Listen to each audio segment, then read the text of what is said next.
আসসালামু আলাইকুম সুপ্রিয় দর্শক, এই মাত্রই সৌদি থেকে আসলো সব থেকে বড় খবর। বাংলাদেশ থেকে শুরু করে ভারত এবং সৌদিতে কবে পালিত হবে খুশির ঈদ? এই বছর 29টি রোজা হতে চলেছে নাকি 30টি? কি বলছে সৌদির চাঁদ দেখা কমিটি? এবং বাংলাদেশ, সৌদি আরব আর ভারতে কবে দেখা যাবে ঈদের চাঁদ?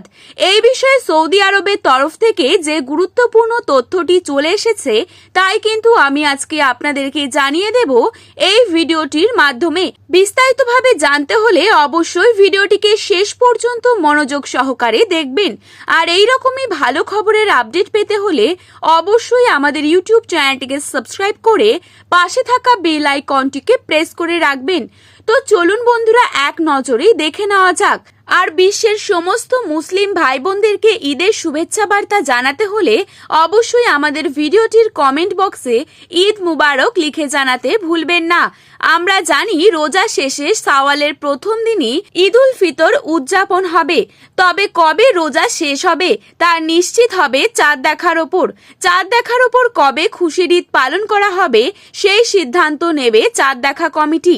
সংযুক্ত আরব আমিরাতের জ্যোতির্বিদ্যা বিভাগ জানায় এবছর 30শে মার্চ শাওয়াল মাসের চাঁদ দেখা যাবে। আর সৌদি সহ মধ্যপ্রাচ্যের অন্যান্য দেশে 31শে মার্চ পালন করা হবে পবিত্র ঈদ উল ফিতর।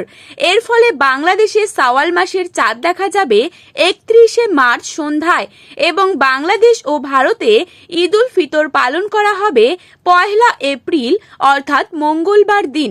29শে মার্চ সন্ধ্যায় আরব আমিরাতের চাঁদ দেখা কমিটি চাঁদ দেখার আহ্বান জানিয়েছেন। তবে কেউ যদি নির্ধারিত সময়ের আগেই চাঁদ দেখতে পায় তাহলে নিকটবর্তী যে কোনো সরকারি দফতরে খবর দেওয়ার কথা বলা হচ্ছে। যদি 31শে মার্চ সৌদিতে চাঁদ দেখা যায় তবে তারা 30টি রোজা পালন করতে পারবেন আর তার সম্ভাবনাই বেশি রয়েছে। পাশাপাশি বাংলাদেশেও এই বছর 30টি রোজা পূর্ণ হবার কথা শোনা যাচ্ছে। তো বন্ধুরা, এই ছিল আজকের গুরুত্বপূর্ণ খবরের আপডেট। এরকমই আপডেট প্রতিনিয়ত পাওয়ার জন্য অবশ্যই চ্যানেলটিকে সাবস্ক্রাইব করে পাশে থাকা বেল আইকনটিকে প্রেস করে রাখবেন। ভিডিওটি ভালো লাগলে একটি লাইক করবেন এবং আপনার প্রিয়জনদের কাছে শেয়ার করতে ভুলবেন না। ধন্যবাদ।